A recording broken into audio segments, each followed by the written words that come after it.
Bismillahirrahmanirrahim.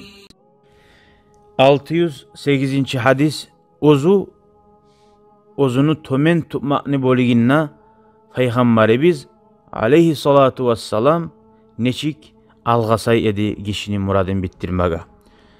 Ve an Abi Rifa'ata Tamim bin Usaydin Tamim ayta ozgar Allah razı olsun. İntihaytu ila Resulillah min Allah'ın elçisi sallallahu aleyhi ve sellem'nin yanına geldim ve huve yahtubu ol da hutba etip duragan vaxtsedi ay nasihat adamlaga. Fakultu men ayttim ya Resulallah hey Allah'ın elçisi raculun garibun jaa yas'alu an dinihi la yadri ma dinuhu. Yat adamman ay uzun hakkından ayta. Yat adam gelgen ozunu dinini hakkından soray turup bilmey dini ne çık olma gerekni.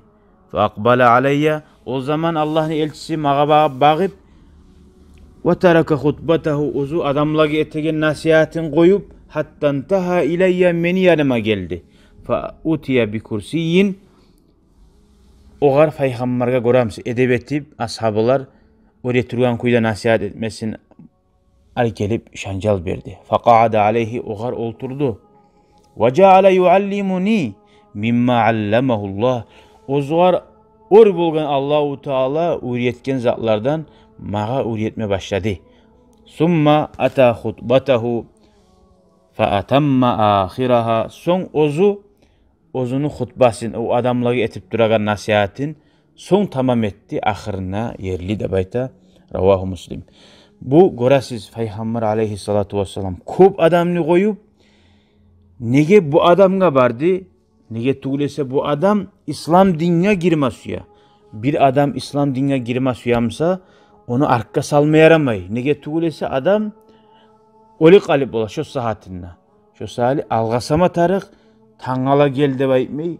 Şu saatinde her Müslüman ay iman şehadette Müslüman etmek borçtur da bayta. Şöyle Peygamberimiz aleyhissalatu vesselam şunu muradın bitirdi.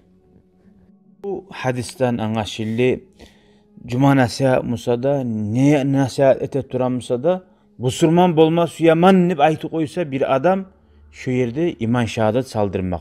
Hali şu adamını etken nasihati da hutbaga sanalı kala. Cuma'nın hutbası bolsa da ne nasihat bolsa da bari de Allah'a dinle çakıragan zat o Cuma'nın hutbasında bozmay ve bu nasihatında bozmay.